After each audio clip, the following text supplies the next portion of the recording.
¿Sabes que tu auto es una de las mayores inversiones que harás en tu vida? No importa si es nuevo o es usado. ¿Sabes qué cobertura tienes para protegerlo? ¿Sabes cuánto pagas por cuya cobertura? ¿Conoces a tu agente de seguros? Opportunity Insurance está aquí para contestarle todas sus preguntas. Bienvenidos. Para ayudarle a escoger su mejor opción según sus posibilidades. Y recuerde, Opportunity Insurance, la oportunidad de andar por la vida asegurado.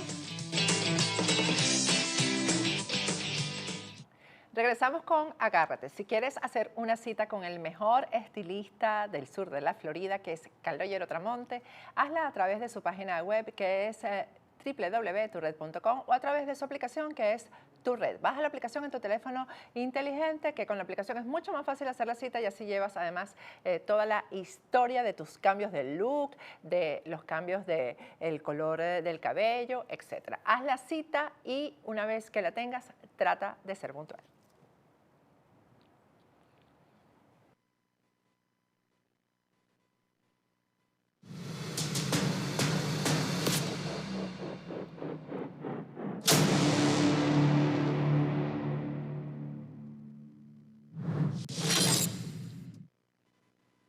Y hoy, como todos los martes, vamos a conversar con nuestro abogado de inmigración, Jesús Reyes. Buenas noches, Jesús, ¿cómo estás?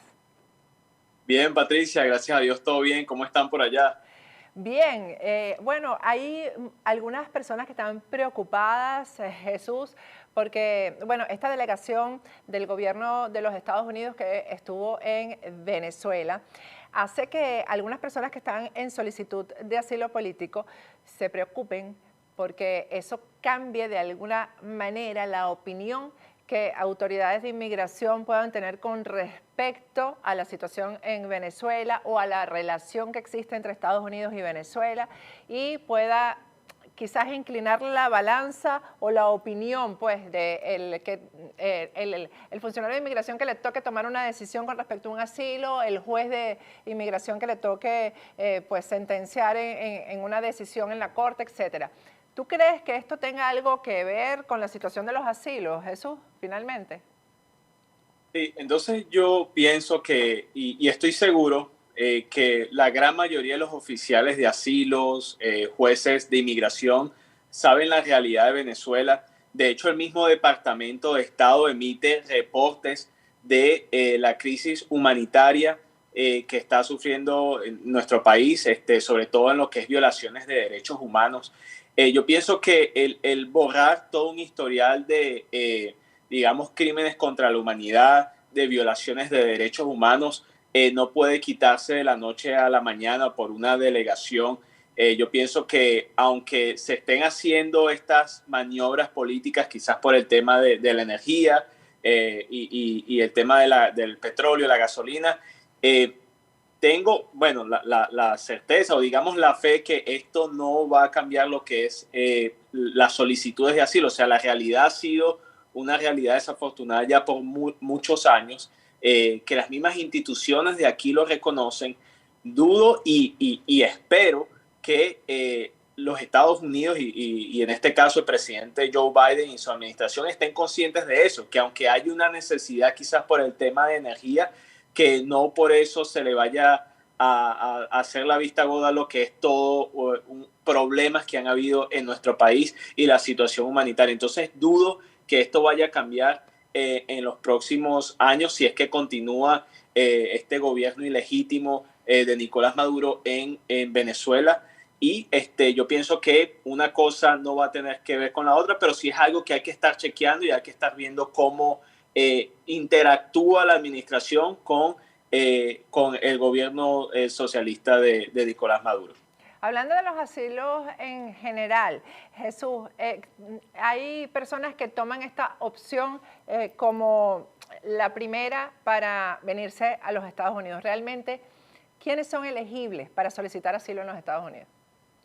Sí, esa es la pregunta más importante en el momento de someter un asilo, es saber si usted es elegible o no. Muchas personas dicen, bueno, por la situación económica que me encuentro, quizás porque existe faltas de insumos en su país de origen o quizás se quiera superar en los Estados Unidos, muchas personas acuden inmediatamente al asilo. O quizás porque la persona haya sido víctima de algún tipo de de crimen. Sin embargo, para que un caso sea elegible para un asilo, tiene que ser algo más. Tiene que ser, la persecución tiene que ser tal que su vida corre peligro, y esta persecución solo puede ser basada en una de 5 razones, ya sea por razones políticas, de religión, de raza, de grupo étnico, o si la persona pertenece a un grupo social marginado y reconocido por las leyes de inmigración para que se obtenga un asilo. Pero solo por esas razones es que una persona puede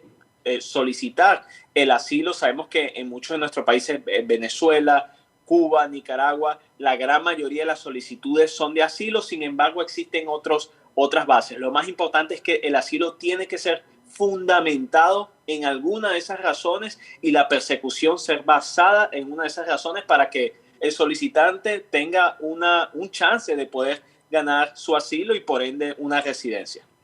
¿Y cuál es la diferencia entre el asilo defensivo y el afirmativo? Sí, muchas personas nos hacen esa pregunta. Entonces, la diferencia consiste en lo siguiente. Un asilo afirmativo es un asilo que somete a una persona ya estando aquí dentro de los Estados Unidos.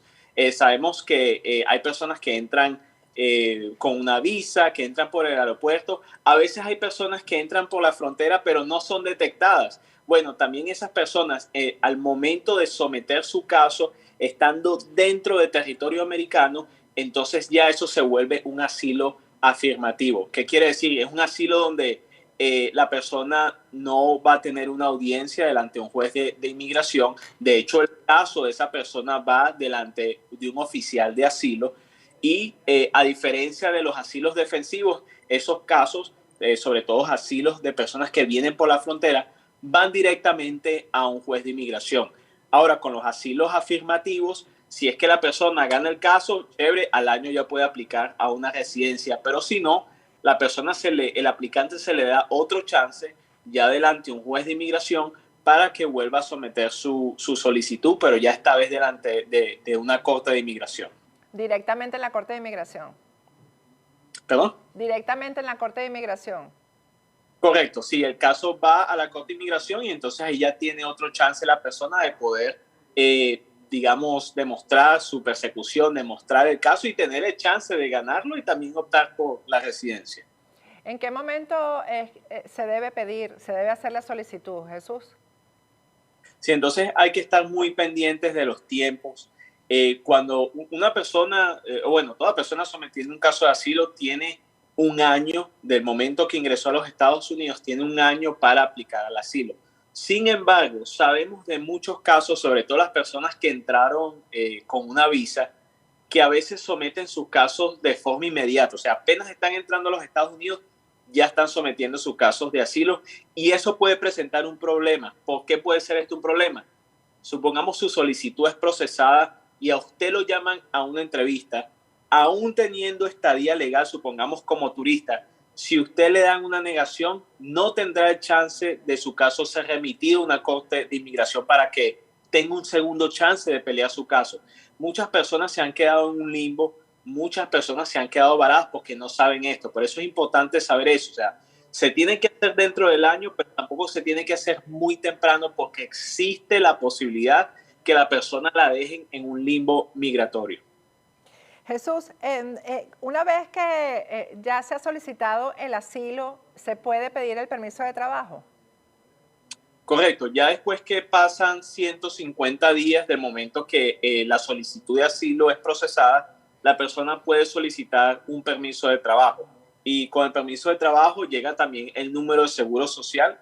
Con este número usted puede reportar impuestos. También, si no ha obtenido su licencia, entonces ya con ese permiso de trabajo usted puede obtener una licencia.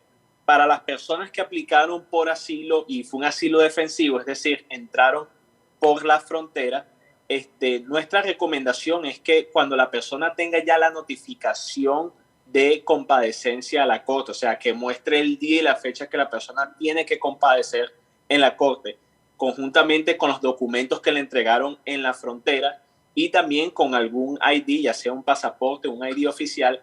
Ya con esos documentos, sin tener el permiso de trabajo, la persona puede aplicar también a su licencia. Y una persona que solicita asilo por la frontera, ¿va a tener la misma situación, Jesús?